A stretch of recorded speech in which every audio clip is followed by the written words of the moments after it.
Halo Infinite has finally been revealed, and well, the community has been divided once again, to say the least. Whether you're upset about poor graphics or various mechanics that 343 showcased, you most likely are not alone in your skepticism toward the game. Today though, I want to touch on a few topics that 343 put out in their recent Halo Waypoint post, where they talk about the PC experience, flights or lack thereof, and the new Slipspace Engine.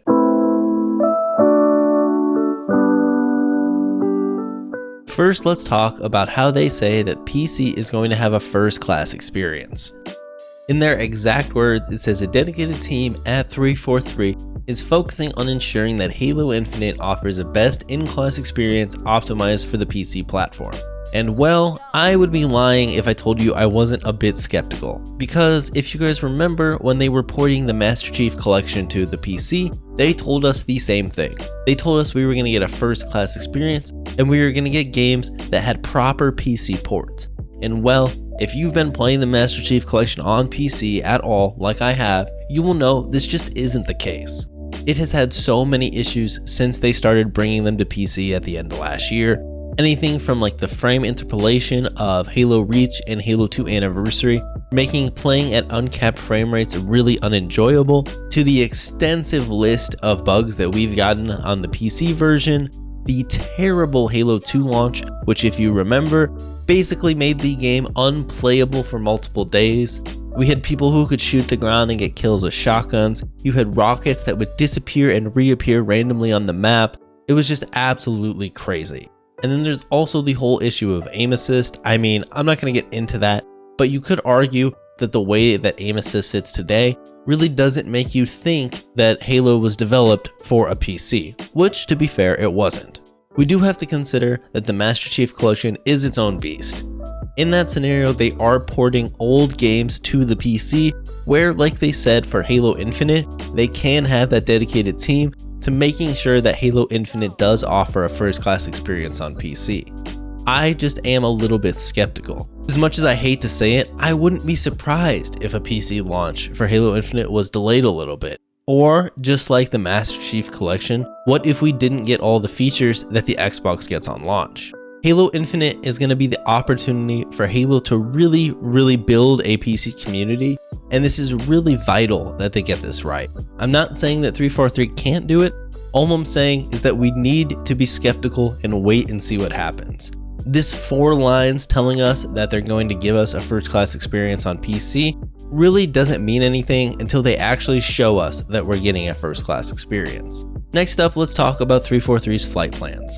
When they initially revealed Halo Infinite, they had spoke about having an early flighting program to have the community be able to have some of their input on the development and to help 343 find different bugs. They've used this flighting system for bringing the Master Chief Collection to PC, and they've even used the flighting system in the past when they were fixing Master Chief Collection issues on Xbox.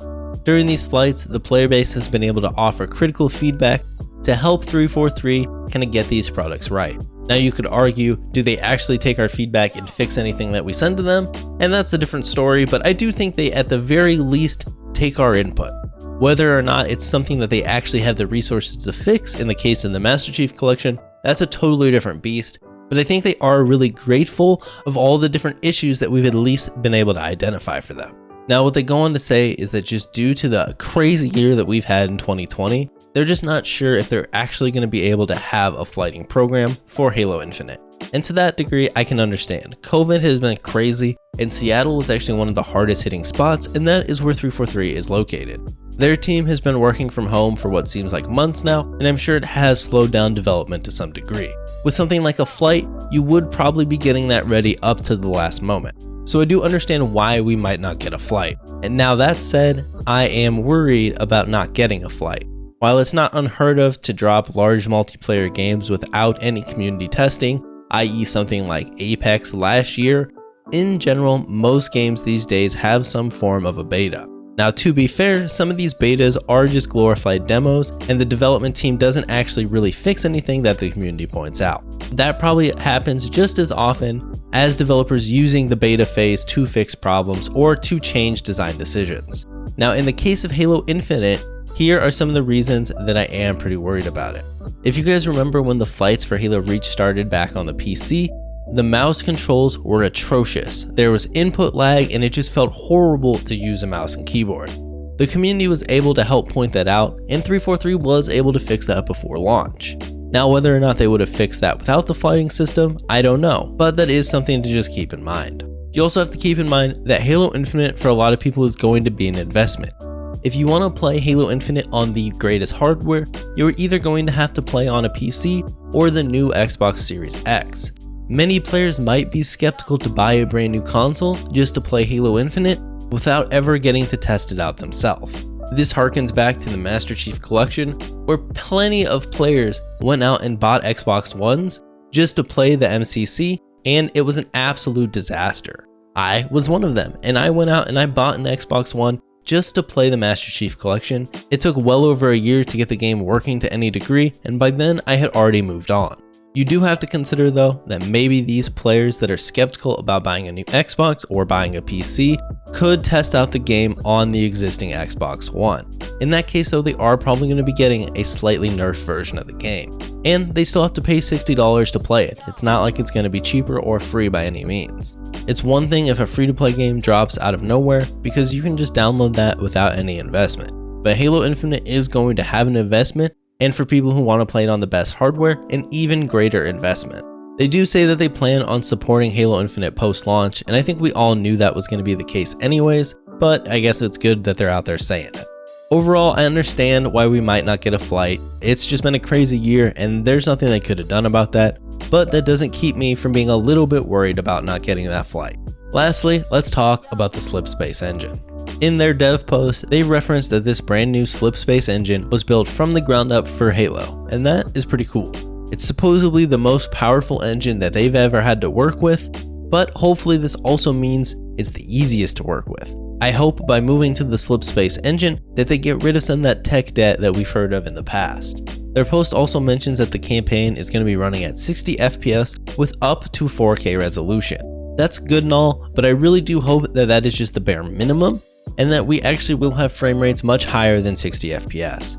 While for some gamers, especially gamers that play on a TV, 60 FPS is plenty, but if you're more of a hardcore gamer and you play on a higher refresh rate monitor, you're gonna want 120, 144, or even 240 FPS to take advantage of those higher refresh rates on your monitor. This post doesn't reference it at all, but I do have to believe that while this says 60 FPS with up to 4K resolution, we'll still have the option to play at lower resolutions with higher FPS. If they locked Halo Infinite to 60 FPS in this day and age, I would be extremely shocked, as that would just be such a weird design decision. Just like they kind of mentioned in the flights, they're designing Halo Infinite to grow and evolve over time so that they can continue to deliver experience to us well beyond launch. And it's going to be the most technically advanced Halo ever, so hopefully we get to see some really cool and unique things that we've never seen before in Halo, or maybe even in gaming in general, and that is pretty exciting. Anyways, that's going to do it for the video. I just kind of wanted to share some of my thoughts on this recent dev post and some of the things that 343 was talking about. I'm pretty worried about PC users, myself being one of them, actually getting a first-class experience, as that hasn't really been the case so far with Halo games on PC. The lack of flights also worries me a bit, but I do understand why that is happening. And lastly, the new Slipspace engine, that is pretty intriguing, and I hope they can really make the most of it. Let me know what you think on these topics in the comments. As always, if you enjoyed the video, you know what to do. If you want to catch me Rec Noobs live, you can follow me over on Twitch at twitch.tv/rsh with 3Rs, and if that isn't enough me for you, you can also follow me on Twitter at rsh with 4Rs. With that said, I'll see you all next time.